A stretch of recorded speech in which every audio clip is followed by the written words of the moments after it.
नमस्कार जी। कैसे हो आप? पढ़ाई कैसी चल रही है?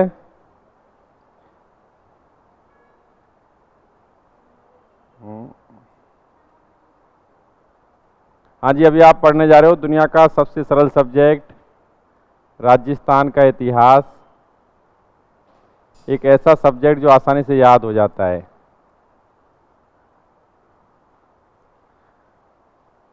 हाँ भाई, ध्यान से सुनना। इस सब्जेक्ट के अंतर्गत आप टॉपिक पढ़ रहे थे आमेर जयपुर का इतिहास, और इसी के तहत आप जो राजवंश पढ़ रहे थे वो कौन सा राजवंश था? वो राजवंश था कछवाहा वंश। अच्छा, कछवाहा वंश के अंतर्गत विगत क्लास में हमारे द्वारा आपको जो शासक पढ़ाया गया था वो था मिर्जा राजा जयसिंह। ठीक भाई, बहुत नॉलेज आपको याद है। मिर्जा राजा जयसिंह का शासनकाल क्या रहा?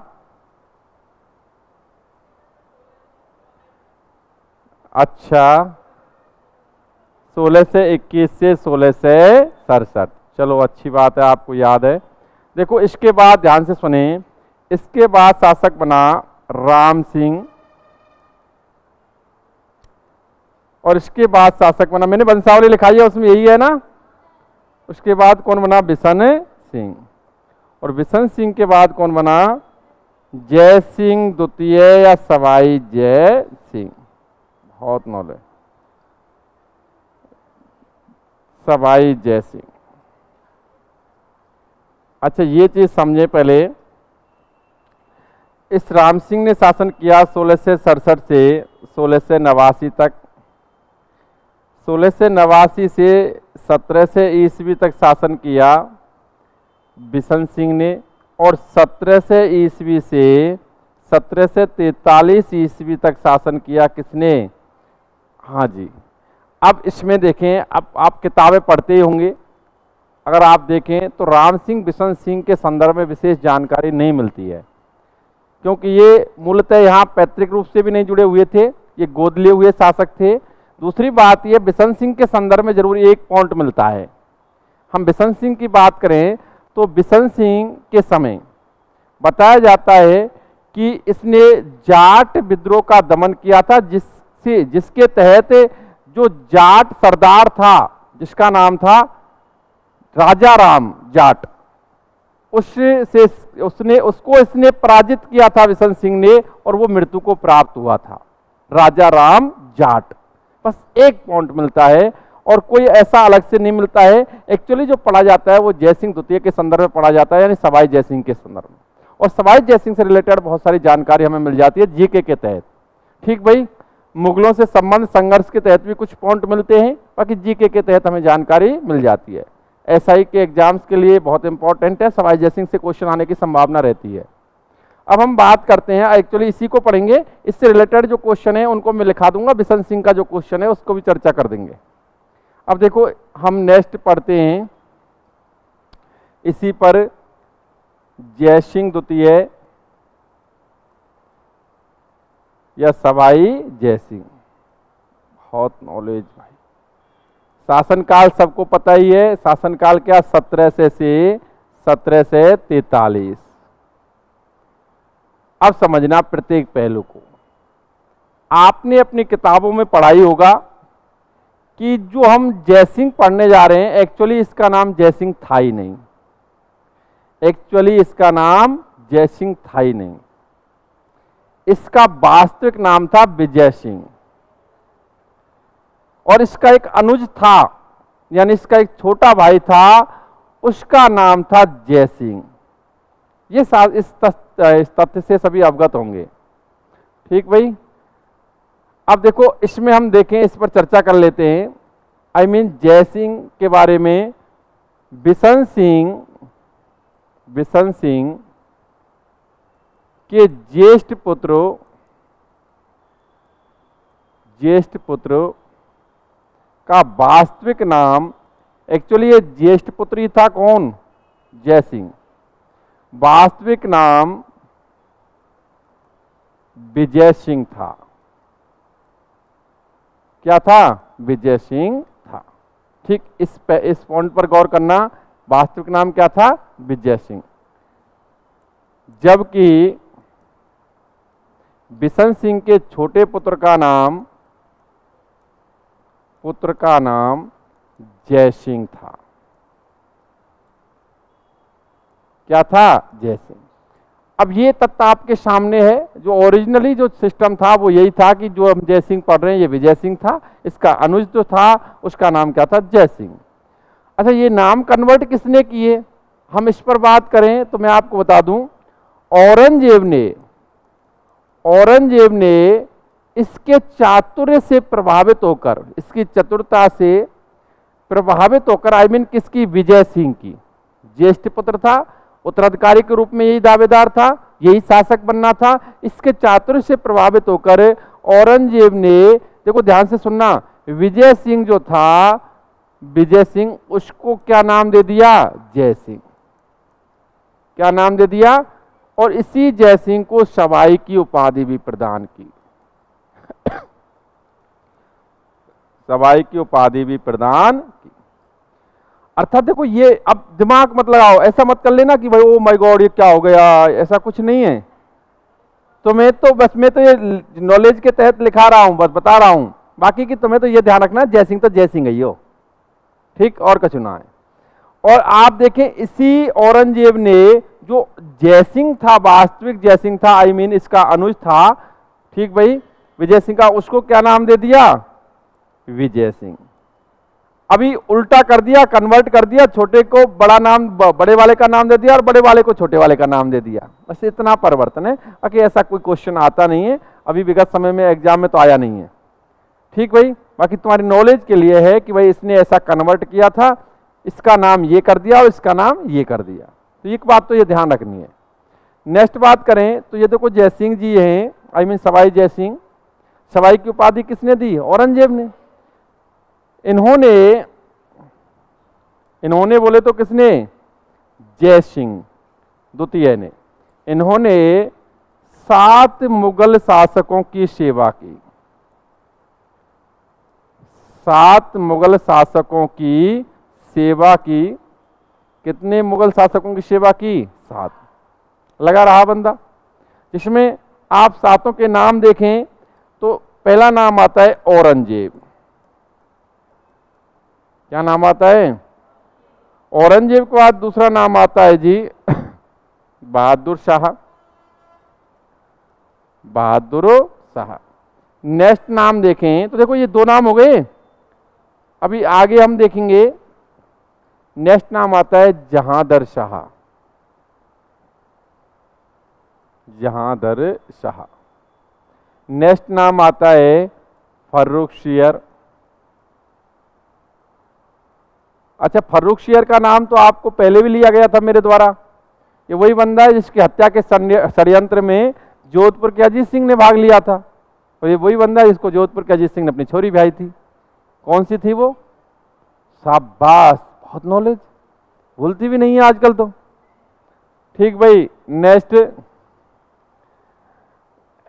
छोड़ो तुम भी बोल लिया करो, नहीं ऑनलाइन वाले ये कहते हैं कि साहब लड़कियां क्या बैच में लड़कियों का ही रिप्लाई देते हैं, ठीक।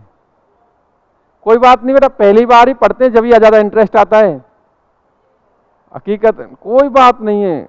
और ये तो बढ़िया, ये तो मैचिंग हो गई पहली बार देखो ध्यान लगाओ, जहांदर शाह या फर्रुखसियर, इसके बाद रफी उत जात। नेक्स्ट रफी उद दौला। नेक्स्ट मोहम्मद शाह रंगीला। ठीक भाई, अब देखो ध्यान से सुने, मैंने अभी फर्स्ट में बताया कि भाई एक तो इनका नाम कन्वर्ट हुआ, जय सिंह को विजय सिंह और विजय सिंह को जय सिंह कर दिया। किसने किया? औरंगजेब ने। और औरंगजेब ने ही जिस विजय सिंह को जय सिंह किया था उसको किसकी उपाधि दी? सवाई की। कितना सरल है बताओ, नया क्या है। नेक्स्ट बात करें तो इसने कितने मुगल शासकों की सेवा की? बस 7। याद कर ले नाम तो ठीक है ना, तो काम तो चल ही रहा है, ठीक भाई। बाकी कि इससे पूर्व जो आपने मिर्जा राजा जयसिंह पढ़ा था उसने कितने किस की? 3। बिल्कुल सही आंसर, कितने की? 3। क्योंकि इतने छोटी छोटी चीजों को आप भूल नहीं सकते, मुझे विश्वास है। उससे पहले आपने मानसिंह पढ़ा महत्वपूर्ण रूप से, कितने की? कौन कौन से थे? और मिर्जा राजा जयसिंह ने कितने? 3। कौन कौन से थे? और क्या? जहांगीर, शाहजहां और औरंगजेब। ठीक है, लग रहे वैसे ही। और ये तो लगा हुआ है, इसके तो नाम बहुत है। 7 मुगल शासकों की सेवा की किसने? सवाई जयसिंह ने। नेक्स्ट ध्यान से सुने, देखो आप घटनाक्रम को ध्यान से सुने। औरंगजेब, औरंगजेब जिसकी मृत्यु हुई 1707 में। कब हुई? 1707। मर गया, मर जाने दो, कोई दिक्कत नहीं। जब ये 1707 में मरा था, ठीक भाई, देखो इसका शासनकाल मैंने पहले बता दिया था, 1658 से 1707। कुछ लोगों को याद होगा, कुछ को नहीं है, कुछ फीलिंग ले रहे हैं। 1707 में मर गया। अब जब ये मर गया तो इसके छोरों के मध्य क्या हुई? लड़ाई, उत्तराधिकार युद्ध। तो इस 1707 में एक युद्ध पड़ा जाता है, जाजऊ का युद्ध। जाजऊ का युद्ध ध्यान से सुनना, कब हुआ? 1707 में। इसमें एक तरफ तो था मुअज्जम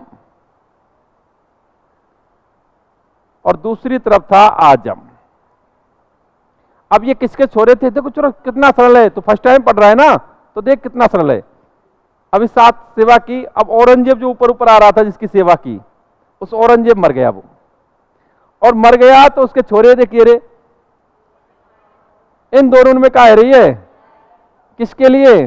गद्दी के लिए। उत्तराधिकार युद्ध होता है। उत्तराधिकार युद्ध को किस नाम से जाना गया? जाजऊ। जाजऊ कहाँ है? आगरा के निकट। ठीक भाई, युद्ध होता है जी।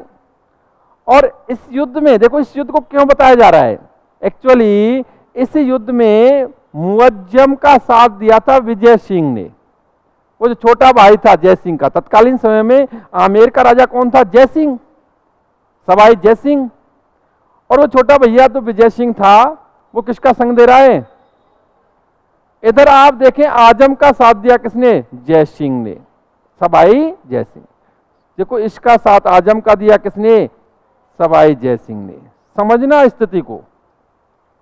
और देखो युद्ध हुआ, युद्ध के तहत जो घमासान युद्ध हुआ था, उसके तहत जीत कौन गया? मुअज्जम। और मुअज्जम बहादुर शाह के नाम से हिंदुस्तान का बादशाह बना। देखो अभी देखो विगत, देखो ये लिख रहा, कहाँ है वो? औरंगजेब के बाद शासक कौन बन रहा है? और बहादुर शाह। इसका वास्तविक नाम क्या था? मुअज्जम। अब देखो कॉमन सेंस, कुछ नहीं करना है तुम्हें, समझ, दिमाग ही नहीं लगाना है छोरो। अब एक बात बताओ, ये दोनों भैया भैया लड़ रहे, दुश्मन हैगे, काई के चक्कर में, गद्दी के चक्कर में। अब देखो यहाँ ये सवाई जय सिंह किसका साथ दे रहा है? जीत कौन रहा है? तो कॉमन सेंस है। और इस मुअज्जम जो हिंदुस्तान का बादशाह बनता है, किस नाम से? इसके संबंध इससे कैसे रहेंगे? खराब ही होंगे, क्योंकि संग ना दियो, यही तो बात आएगी ना, संग साथ नहीं दिया। अतः यह जो बहादुर शाह है, ये शासक बनने के बाद इस सवाई जय सिंह को राजगद्दी से हटा देता है और इसकी जगह इसके भाई विजय सिंह को शासक बना। कौन शासक बना दिया? विजय सिंह। अभी इस बंदे ने, जो हिंदुस्तान का बादशाह था जी, और निश्चित रूप से रियासतें थीं, जो राजपूत रियासतें, ये संधि किए हुए थी, एक तरह से अधीन थी। अभी देखें तो बहादुर शाह ने इसको राजगद्दी से हटा दिया और किसको शासक बना दिया? विजय सिंह को। और इस आमेर का नाम बदल कर क्या रख दिया? आमेर का नाम बदल कर जयपुर रख दिया। बस, हाँ जी, आमेर का नाम बदल कर रख दिया मोमिनाबाद या इस्लामाबाद। अच्छा, मैं यहां अलग से लिख देता हूं, क्योंकि घटनाक्रम आगे बढ़ेगा ही बढ़ेगा। आमेर का नाम बदलकर क्या रख दिया? आमेर का नाम बदलकर रख दिया मोमिनाबाद। जो आपकी कुछ किताबों में हुकमचंद जैन की किताबों में दे रखा है इस्लामाबाद, ये नाम बदल कर रख दिया। अभी देखो, अभी ध्यान से सुनना, अभी यहां आमेर का राजा कौन है? विजय सिंह। आमेर का नाम अब क्या है? मोमिनाबाद या इस्लामाबाद। ठीक भाई, यही नाम है। अब जो जयसिंह जिसे राजगद्दी से हटा दिया गया था, वो बंदा भागा भागा जाता है जी मेवाड़ के शासक अमर सिंह द्वितीय के पास। किसके? और आपको पता होगा, आपने विगत समय में मेवाड़ के इतिहास के तहत एक देवारी समझौता पढ़ा होगा। पढ़ा है जी? हाँ जी, बिल्कुल सही आंसर, 17 से 8। देवारी समझौता समझना। देवारी जो कहाँ है? उदयपुर में। अब ये जो जयसिंह था, सवाई जयसिंह, वो, हाँ जी ज्योति जी बिल्कुल करेक्ट आंसर देती हैं। नहीं, बिल्कुल करेक्ट आंसर। पहले तो सभी को नमस्कार जो ऑनलाइन हैं, प्रियंका जी, संध्या जी, सोनिया जी, ज्योति जी, हाँ नए नए नाम आए हैं आज तो ठीक भाई, ध्यान से सुने। देवारी समझौता, आई मीन जब जो जयसिंह राजगद्दी से हटा दिया गया था, वो भागा भागा किसके पास गया? मेवाड़ के शासक अमर सिंह द्वितीय के पास। अमर सिंह द्वितीय के इस बहादुर शाह से संबंध अच्छे थे, क्योंकि अमर सिंह द्वितीय ने भी किसका सहयोग दिया था? मुअज्जम का। मुअज्जम बोले तो बहादुर शाह, संबंध। और प्रभावी राजा वैसे था, राजपुताने में तो मेवाड़ ताकत ही रहा है जी। भागा भागा गया कि राणा मेरी मदद करो। राणा ने कहा कि मदद करेंगे हम, लेकिन हमारी एक शर्त होगी। अब जो ये प्रक्रिया हो रही है, वार्तालाप हो रहा है, कहां हो रहा है? देवारी में। और इसके तहत जो बातें निर्धारित होंगी वो क्या कहलाएंगी? देवारी समझौता। राणा ने कहा कि भाई हमारी एक शर्त होगी, हम मदद तो करेंगे। कि साहब शर्त बताओ। कि शर्त ये होगी कि तुझे हमारी छोरी से ब्याह करना पड़ेगा। कि ओके, नो प्रॉब्लम, कर लेंगे जी। और तुम्हें पता ही है, मैंने बताया होगा किसका ब्याह होता है? चंद्र कंवर का। इसके तहत देवारी समझौते के तहत जो मेवाड़ का शासक था कौन? अमर सिंह द्वितीय, उसकी पुत्री थी चंद्र कंवर। ठीक भाई, इसका विवाह किससे होना निर्धारित हुआ? सवाई जयसिंह से निर्धारित हुआ। चलो यहां तक तो कोई प्रॉब्लम थी नहीं कि भाई विवाह करना होगा, कि ओके डील डन। लेकिन राणा ने एक शर्त और रख दी साथ में, कि मेरी छोरी से होने वाला, आई मीन मेरी लड़की से होने वाला पुत्र ही आमेर का उत्तराधिकारी होगा। अब मरे क्या ना करे, बंदे की मजबूरी, कि उसे गद्दी चाहिए थी। गद्दी बड़ी बुरी चीज होती है छोरो। ठीक, देखो अभी हमारे यहाँ राजस्थान में इस गद्दी के चक्कर में कितना भयंकर रण होगा। अभी चुनावी संकनाद बच चुका है। हाँ जी, अभी देखें कि मेरी छोरी से होने वाला पुत्र ही मेवाड़ आमेर का उत्तराधिकारी होना। ओके डील हो गया, समझौता। अभी देखो आने वाले समय में चंद्र कंवर से कौन होगा? माधो सिंह। और इसका ज्येष्ठ पुत्र, आई मीन सवाई जयसिंह का ज्येष्ठ पुत्र कौन होगा? ईश्वरी सिंह। और अभी इसके बाद ईश्वरी सिंह राजा बनेगा, माधो सिंह लड़ाई करेगा भैया से कि मेरा अधिकार है, तू क्यों छीन रहा है। और इसीलिए ईश्वरी सिंह माधो सिंह में आने वाले समय में क्या होंगे? युद्ध। और बड़े रोचक युद्ध होंगे जी छोरो, जिसमें आपके यहाँ का इसका जगह का नाम भी आएगा, यहाँ का राजा भी जाएगा लड़ने। हाँ, और खतरनाक प्रदर्शन करेगा, बताऊंगा मैं, आप चिंता ना करें। चंद्र कंवर से विवाह होता है। अच्छा, एक क्वेश्चन पूछ लेता हूं मैं आपसे। अभी देवारी समझौते के तहत ये निर्धारित हो गया, और आने वाले समय में मेवाड़ के राणा की वजह से इनको राजगद्दी प्राप्त हुई। बताया जाता है कि 1710 में इसे शासक के रूप में स्वीकार कर लिया। बाकी ये गद्दी तो इसने पहले ही प्राप्त कर ली मेवाड़ की सहायता से, लेकिन बहादुर शाह ने भी इसको मान्यता दे दी कि भाई ओके तू राजा है भाई आमेर का। ठीक, लेकिन अभी क्वेश्चन पूछता हूं, बहुत ही सरल क्वेश्चन जो मैं पहले भी पूछ चुका हूंगा। सिसोदिया रानी का महल कहां स्थित है? तेरी नॉलेज खतरनाक है छोरे। बिल्कुल, गुफा से निकलेंगे घाट की गुड़ी। घाट की गुड़ी जयपुर, सिसोदिया रानी का महल। और वो सिसोदिया रानी कौन थी और सिसोदिया रानी का महल किसने बनवाया? ये भी एक क्वेश्चन हो गया। निर्माता के रूप में जो इसके कार्य बताए जाएंगे, चाहे चंद्र महल का निर्माण हो, चाहे अन्य इसके निर्माण हो, चाहे वेधशालाओं का निर्माण हो, ठीक भाई, चाहे जयबाण तोप का निर्माण हो, चाहे नाहरगढ़ दुर्ग का निर्माण हो। उसमें एक ये भी है, सिसोदिया रानी का महल किसने बनवाया? सवाई जयसिंह। ठीक, कहाँ मिल गो वंदना? कुछ तो मिला है, हो ही हुई है भाई, ध्यान लगाओ, कोई दिक्कत नहीं है। नेक्स्ट देखो, ये घटनाक्रम आपने देख लिया, ये विवाद आपने देख लिया, उत्तराधिकार युद्धों में क्या हुआ क्या नहीं हुआ, सब कुछ देख लिया। अभी देखो एक और पढ़ना है, जयसिंह और बूंदी विवाद।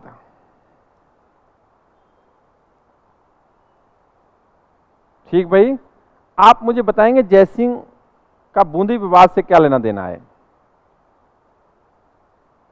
मैं बताता हूं क्या है। देखो एक क्वेश्चन पढ़ने को मिलता है, अभी आप इसे राजवंश के बाद आधुनिक इतिहास के तहत एंट्री करेंगे, कुछ संधियों के तहत आगे चल करके बहुत सारी चीजें पढ़ने को मिलेंगी। आपको पता है राजपूताने को सर्वाधिक नुकसान जो पहुंचाया वो किसने पहुंचाया? अब मुगल तो थे ही, लेकिन उसके बाद हम देखें तो मराठों ने पहुंचाया। किसने? मराठों ने। अच्छा, मराठों ने सर्वप्रथम किस रियासत के उत्तराधिकार में हस्तक्षेप किया? तो आंसर आता है बूंदी। क्या आंसर आता है? उसके बाद तो वो घुसते ही चले गए और इस राजपूताने को लूटते ही चले गए, वो बात अलग है। यहां देखो जयसिंह बूंदी विवाद क्या है। बूंदी का तत्कालीन शासक, ध्यान से सुनना, बूंदी का तत्कालीन शासक बुद्ध सिंह था। कौन था? बुद्ध सिंह हाड़ा। हाड़ा चौहानी तो है, बुद्ध सिंह हाड़ा था जी। ये तत्कालीन बूंदी का शासक था और इसकी पत्नी का नाम था अमर कुंवरी। देखो इसको भी समझना, ये आगे चल करके कई बार चर्चा का विषय रहता है, क्योंकि ये एंट्री जो मराठों की है वो पूछी जाती रही है कि भाई एंट्री कहां से की। बुद्ध सिंह हाड़ा की पत्नी का नाम क्या? अमर कुंवरी। और ये जो अमर कुंवरी थी, ये जयसिंह की रियल बहन थी। हाँ जी, सवाई जयसिंह जो आप पढ़ते हो, सवाई जयसिंह, इसकी क्या थी? ये बहन थी। क्या थी? बहन। कोई बात नहीं जी, यहां तक तो कोई दिक्कत ही नहीं है, कोई बात नहीं। अपनी बहन कहां थी? बूंदी में। किसकी पत्नी थी? बुद्ध सिंह हाड़ा की। यहां तक कोई दिक्कत दिख रही है? दिक्कत यहां से आगे होगी। वो क्या होगी कि इस बुद्ध सिंह हाड़ा के जो था, इसके कोई संतान नहीं थी। समस्या यहां पैदा हुई है, इसके कोई संतान नहीं थी, यानी अमर कुंवरी के कोई संतान नहीं थी। यही बात तो आ रही है। बताया जाता है कि इस जयसिंह ने, वहां का एक जागीरदार था इस बूंदी रियासत का, सालिम सिंह, ठीक है, उसका पुत्र था दलेल सिंह। उस दलेल सिंह को दलेल, ध्यान रखना, दलेल सिंह को उत्तराधिकारी बनाने का प्रयास किया। अर्थात इस दलेल सिंह को उत्तराधिकारी बनाना चाहता था कौन? जयसिंह, सवाई जयसिंह। भाई उत्तराधिकारी बनाने में कोई दिक्कत नहीं है, उसके कोई संतान नहीं थी, तब तक तो ये भी बेचारे चुप थे, इन्हें भी कोई ऐसी बड़ा ऑब्जेक्शन नहीं था कि भाई हमारे कोई संतान नहीं है तो हम क्या करें। तो जयसिंह, सवाई जयसिंह निश्चित रूप से प्रभावित था ही। उसने कहा कि भाई इसको उत्तराधिकारी बनाना चाहिए, लेकिन समस्या आगे पैदा हो गई। ध्यान से सुनना, 1729 में 1729 में इस अमर कुंवरी से एक बच्चे का जन्म हुआ। किसका जन्म हुआ? बच्चे का। हाँ जी, ज्योति जी कह रहे हैं बुद्ध सिंह जयसिंह का बहनोई था। बहनोई तो हुआ। सवाई जयसिंह की ये बहन है, तो ये बहन का पति है, तो बहनोई तो ऑटोमेटिक हो गया। आपकी लैंग्वेज में यही सही है, ठीक। हाँ जीजा तो कह रही है, वही बात है, जीजा है। सही। ध्यान से सुने, यहां आप देखें, ये बनाना इसको चाहता था, लेकिन संयोग से इसके पुत्र पैदा हो गया बुद्ध सिंह हाड़ा के। अब जब पुत्र पैदा हो गया है तो बताओ अपनी प्रॉपर्टी को वो उसी को देना चाहेगा ना। लेकिन सवाई जय सिंह चाहता था कि राजा कौन बने, और 1730 ईस्वी में 1730 में 1730 में सवाई जय सिंह ने अपनी ताकत का प्रयोग करके दलेल सिंह को बूंदी का राजा बना दिया। अब बूंदी का राजा कौन बन गया, दलेल सिंह। अब जो इसकी बहन थी आई मीन अमर कुबरी, एक तरह से असहाय थी, कुछ नहीं कर पा रही थी, बच्चा तो एक ही वर्ष को। तो अमर कुबरी जो है उस समय मराठाओं से सहायता लेने का प्रयास करती है, और मराठाओं की एंट्री सी बूंदी रियासत से होती है। मैं बस इतना सा बताना चाह रहा था। और सवाई जयसिंह का बूंदी के शासक से जो विवाद हुआ, आई मीन बुद्ध सिंह हाड़ा से विवाद हुआ, वो देखो यहाँ जोर जबरदस्ती वाला सौदा है। वो इसका छोरा हो गया तो वो क्यों देगी। हाँ, अब देखो ध्यान से सुनो, ध्यान से सुनो आगे नेक्स्ट। इस सवाई जयसिंह ने भरतपुर के शासक आई मीन जाटों का दमन करने के लिए इसे नियुक्त किया गया था। जाटों से इसने समझौता कर लिया था, जिसमें बदन सिंह जो जाट था उसने इसका सहयोग दिया था। भरतपुर के बदन सिंह को आई मीन बदन सिंह जो शासक बना, बदन सिंह को ब्रजराज की उपाधि प्रदान की। किसकी उपाधि प्रदान की, ब्रजराज की उपाधि प्रदान की। ठीक भाई, नेक्स्ट आप देखें ध्यान से। हम आगे देखें तो एक हुरना सम्मेलन पढ़ा था, आपने पढ़ा था हुरना सम्मेलन। देखो चीजें एक दूसरे से जुड़ी हुई हैं।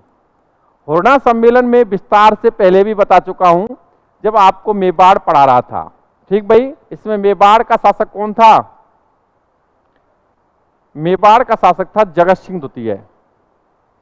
मारवाड़ से अवैध सिंह आया था, वही अवैध सिंह जिसके समय कौन सी घटना हुई, खेजड़ली घटना। क्योंकि ये जो हुई हुरना सम्मेलन हुआ था, ये कब हुआ था, 17 जुलाई 1734। तुम्हें थोड़ा ध्यान कम रहता है। 17 जुलाई 1734 में तो हुआ था हुरना सम्मेलन।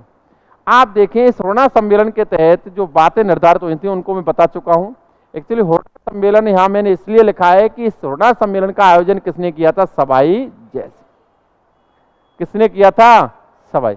देखो अगर हम राजस्थान का इतिहास उठा करके देखें तो राजस्थान के इतिहास के तहत यदि आकलन करें तो या तो राणा सांगा का खानवा युद्ध है, जिसमें संपूर्ण राजपूत जाति एकत्रित हुई थी,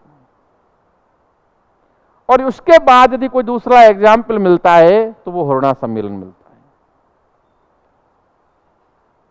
देखो ये जो बात मिलती है, लगभग मैंने आपको एक क्वेश्चन दिया था जब मैं राणा सांगा का खानवा युद्ध पढ़ा रहा था, तो उस समय बहुत ही रोचक क्वेश्चन दिया था, लेकिन मैं आपसे पूछ लेता हूं। वो क्वेश्चन बहुत ही सरल। राजस्थान के इतिहास के अंतर्गत ऐसा कौन सा युद्ध है जो भारत के इतिहास में मील का पत्थर साबित हुआ, और वो आंसर बिल्कुल सही बताया लक्ष्मी ने, तराइन का द्वितीय युद्ध। मैं बस घुमा रहा था, बाकी जो रियल क्वेश्चन है जो आपको बताया होगा, ये भी बताया था, वो क्वेश्चन है, अरे जी संध्या जी धन्यवाद, सुने ध्यान से। जो क्वेश्चन बताया था वो है कि राजस्थान के इतिहास का ऐसा कौन सा युद्ध जिसके पश्चात राजपूत शक्तियों को लगभग 200 वर्षों के लिए सुला दिया गया, और वो आंसर क्या है, खानवा का युद्ध। ये क्यों है, ये क्वेश्चन क्यों रखा गया।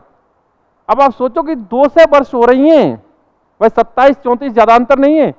200 वर्षों के बाद ही राजपूत शक्ति पुनः एकत्रित होने का प्रयास कर रही है। जो 200 वर्ष पहले एकत्रित हुई थी उसके बाद देखो अभी एकत्रित हो रहे हैं। अर्थात हुरना सम्मेलन में राजपूत सरदार शासक एकत्रित हुए थे। मुख्य उद्देश्य था मराठाओं के आक्रमणों को विफल करना, मराठाओं के आक्रमण को विफल करना। और इसी हुरना सम्मेलन के तहत जिसकी अध्यक्षता की मेवाड़ के जगत सिंह द्वितीय ने, ये भी आपको बता दूं, जैसे कि सवाई जयसिंह ने आयोजन किया था और अध्यक्ष कौन बना दिया, मेवाड़ का शासक। तो इस बात से भी कहीं ना कहीं ये नाखुश थे। भाई स्वार्थ के वशीभूत होकर के तो ये विफल हुआ था। ये चाह रहे थे कि वेटेज मुझे मिले, वेटेज मुझे मिले, बाकी की इनके कुछ स्वार्थ अलग से भी थे। मराठाओं से खुद उन लोगों, इन्हीं लोगों ने वार्ताएं कर ली, बाद में उनको खिराज देना प्रारंभ कर दिया, वो बात अलग है। तो उसके तहत निर्धारित भी हुआ था, मैंने एक बताया था कि भाई रामपुरा नामक स्थान पर सभी सेनाएं एकत्रित होंगी, सभी मिलकर के, जैसे क्योंकि यह 17 जुलाई जो है, ये जुलाई बारिश का समय था, नदियां उफान पे थी, कि जब ये बारिश का समय खत्म हो जाएगा लगभग सितंबर के समय, हम सभी लोग एकत्रित होंगे और सभी सेनाएं मिलकर के आक्रमण करेंगी मराठाओं पर और मराठाओं को। लेकिन जी कोई इकट्ठा ना हुआ और कछु ना ऐसा कुछ भी नहीं हो सका। तो ये होरना सम्मेलन विफल हुआ था। मुझे इसलिए पढ़ा रहा हूं ये कि होरना सम्मेलन का आयोजन किसने किया था? सभाई जय सिंह। किसने किया था? सभाई जय सिंह। नेक्स्ट आगे बात करें तो सभाई जय सिंह ने नक्षत्र विद्या पर आधारित,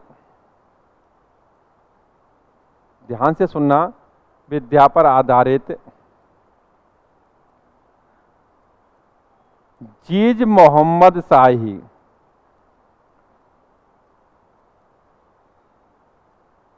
की रचना की। किसकी? जीज मोहम्मद शाही ग्रंथ है की रचना की और जय सिंह कार्य का लिखा। जय सिंह कार्य का ग्रंथ लिखा।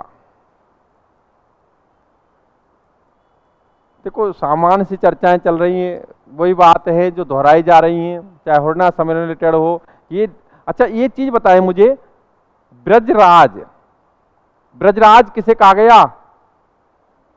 बदन सिंह को। अच्छा मुझे ये बताएं, सामान्य से क्वेश्चन पूछता हूं मैं आपसे, बहुत ही सरल क्वेश्चन, राजस्थान का ब्रज क्षेत्र कौन सा कहलाता है? बिल्कुल सही आंसर आप लोग, बिल्कुल इतने जीनियस स्टूडेंट हैं तुम, भरतपुर। अच्छा राजस्थान का ब्रज किसे कहा जाता है? राजस्थान का ब्रज, ये देखो अभी चल रही थी तब मेरा दिमाग में एक आई बात, ये राजस्थान का ब्रज किसे कहा जाता है?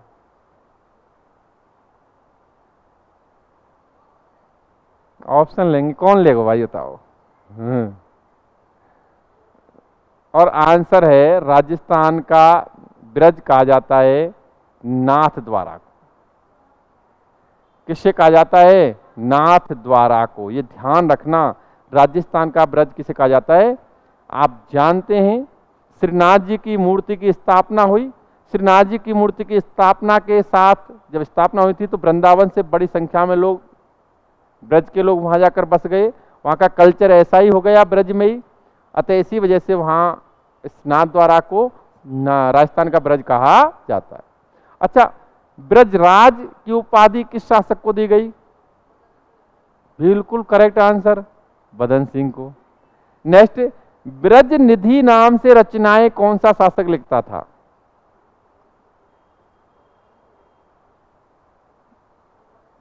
फेंको, कोई दिक्कत नहीं है। इस इतनी बड़ी क्लास में 150 स्टूडेंट क्लास में आंसर कम आते हैं, जितना होना चाहिए 150 से ऊपर ही होंगे। अब तो 10-5 और एडमिशन बढ़ गए, कम आंसर आते हैं।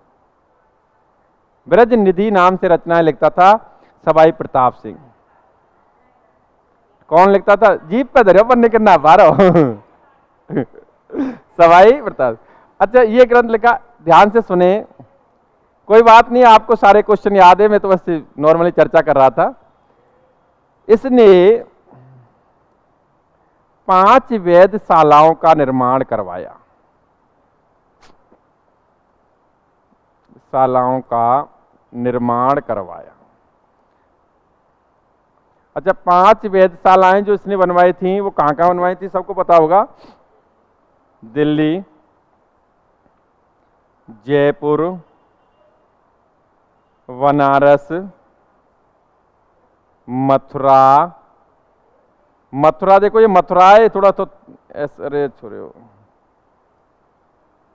दिल्ली, जयपुर, यहां लिख दूं मैं मथुरा। अच्छा ये यहां लिखने के लिए देखो थोड़ा, मथुरा, बनारस नहीं लिखा, बनारस, मथुरा और उज्जैन। अच्छा देखो, ये तो जानते होंगे दिल्ली वर्तमान में कहाँ है? दिल्ली वर्तमान में कहाँ? दिल्ली में। हाँ, जयपुर कहाँ है? राजस्थान में। बनारस कहाँ है? यूपी में। और मथुरा कहाँ है? यूपी में। और उज्जैन कहाँ है? एमपी में। चलो कोई बात नहीं। देखो ये सबसे प्राचीन मानी जाती है, यानी फर्स्ट टाइम में जो वेधशाला बनवाई गई थी वो कौन सी थी? दिल्ली। नेक्स्ट, सबसे बड़ी कौन सी मानी जाती है? सबसे बड़ी है जयपुर। 5 वेधशालाओं का निर्माण करवाया। नेक्स्ट बात करें तो ध्यान से सुनना, इसने 1734 ईस्वी में नाहरगढ़ दुर्ग का निर्माण करवाया। कौन सा दुर्ग? नाहरगढ़ दुर्ग। नेक्स्ट बात करें तो 18 नवंबर 1727 ईस्वी में इसने जयपुर शहर बसाया। कौन सा बसाया? जयपुर बसाया, जिसकी नींव किसने रखी? नींव रखी पंडित जगन्नाथ ने। और इसका वास्तुकार कौन था? वास्तुकार था विद्याधर भट्टाचार्य। वास्तुकार था विद्याधर भट्टाचार्य। नींव पंडित जगन्नाथ। अभी आपको बता दूं, जयपुर शहर बसाया, निश्चित रूप से गुलाबी नगर के नाम से जाना जाता है। राजस्थान का सबसे सुंदर शहर है। हम देखें तो इसकी नींव जगन्नाथ ने रखी, पंडित जगन्नाथ ने, और इसका वास्तुकार कौन था? विद्याधर भट्टाचार्य। इसके अलावा जब ये बनकर कंप्लीट हो गया, बसकर कंप्लीट हो गया, तो 1729 में इसको अपनी राजधानी बनाया था। 1729 में इसी को अपनी राजधानी बनाया था। अब आमेर से राजधानी क्या हो गई? जयपुर। आपने फर्स्ट में पढ़ा था प्रारंभिक राजधानी दौसा, दौसा के बाद कौन सी? जमवारामगढ़, और जमवारामगढ़ के बाद आमेर, और आमेर के बाद जयपुर। ये ध्यान रखेंगे आप, क्रम बहुत अच्छी नॉलेज। नेक्स्ट बात करें हम तो देखो, इसने गोविंद देव जी का मंदिर का निर्माण करवाया। सिटी पैलेस जयपुर में ही गोविंद देव जी के मंदिर का निर्माण करवाया। देखो, गोविंद देव जी का मंदिर की बात करें तो आप एक गौड़ीय संप्रदाय पढ़ते हो। इसी कल्चर के तहत आप संत संप्रदाय के तहत गौड़ीय संप्रदाय पढ़ते हो। गौड़ीय संप्रदाय में भगवान श्री कृष्ण की पूजा की जाती है। मुझे आप बताएं, गौड़ीय संप्रदाय की मुख्य पीठ राजस्थान में कहां स्थित है?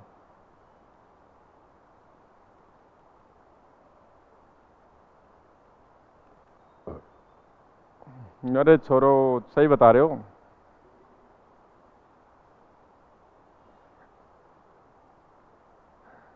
हाँ जी, कहाँ स्थित है? और वो है गोविंद देव जी का मंदिर, सिटी पैलेस जयपुर। कहाँ स्थित है गोविंद देव जी का मंदिर? City palace. ये मुख्य पीठ है गौड़ीय संप्रदाय की, जो आपको संप्रदाय के अंतर्गत पढ़ाया भी जाएगा। गोविंद देव जी का मंदिर। ठीक भाई। नेक्स्ट ध्यान से सुने, इसने चंद्रमहल, 7 मंजिला चंद्रमहल है, उसका निर्माण भी इसी ने करवाया था। और इससे है जी बेटा, वो नारायणा जयपुर, आप दादू दयाल से रिलेटेड बातें कर रहे हो, कोई दिक्कत नहीं है, बहुत अच्छी नॉलेज है आपकी, पर हम गोविंद देव जी की बात कर रहे हैं। बिल्कुल सही। देखो, अभी और घटनाक्रम के तहत देखें तो जयबाण तोप का निर्माण करवाया, जो एशिया की सबसे बड़ी तोप मानी जाती है। ठीक, एक बार चली, और उसने एक बार चल करके ही बहुत कुछ नुकसान कर दिया, उसके बाद कभी ना चली। ठीक भाई। जयबाण तोप किसने बनवाई? ठीक, सवाई जय सिंह ने। नेक्स्ट बात करें तो अश्वमेध यज्ञ। देखो, घटनाक्रम वैसे और भी बढ़ सकता था, लेकिन अभी अश्वमेध यज्ञ देखो, इसने 1740 में अश्वमेध यज्ञ करवाया। वैसे तो इसके दरबारी विद्वान हुए पुंडरीक रत्नाकर। ठीक भाई, पुंडरीक रत्नाकर ने जयसिंह कल्पद्रुम की रचना की थी। और आपको एक और तथ्य बताता हूं, जब इसने अश्वमेध यज्ञ करवाया था, ये एक अंतिम हिंदू शासक था जिसने अश्वमेध यज्ञ को अंजाम दिया था। यानी इसके बाद अश्वमेध यज्ञ का कोई एग्जाम्पल नहीं मिलता है, इससे पूर्व एग्जाम्पल बहुत मिलते हैं। हम बात करें अश्वमेध यज्ञ इसने करवाया तो वो किस राज पुरोहित की निगरानी में करवाया? मारो। और वो राज पुरोहित पुंडरीक रत्नाकरी था। उसका नाम ये याद अभी आया मुझे, पुंडरीक रत्नाकर के जो राज पुरोहित थे उनके ही निगरानी में ये अश्वमेध यज्ञ हुआ था। ठीक अश्वमेध यज्ञ के तहत जो घोड़ा छोड़ा जाता है, उस घोड़े जो उस क्षेत्र में होकर के निकल जाता है, वो क्षेत्र उसी शासक के अधिकार में माना जाता है। और कहीं ना कहीं उस घोड़े को पकड़ा किसने था? कुम्बाड़ी राजपूतों ने। किसको ने पकड़ा था? कुम्बाड़ी राजपूतों ने। बाद में वो बात लगे कि छोड़ दिया। ठीक भाई, अश्वमेध यज्ञ कराने वाला अंतिम हिंदू शासक कौन था? सवाई जयसिंह। तो ये सारे पहलू हैं आपके सामने, चूंकि एक बड़ा शासक, प्रभावी शासक अपने समय का, जिससे रिलेटेड बहुत सारे क्वेश्चंस, इन सभी को आपको नोट करना है क्योंकि टाइम इतना नहीं है। सारी चीजें मैं बोलूंगा, आप नोट करेंगे।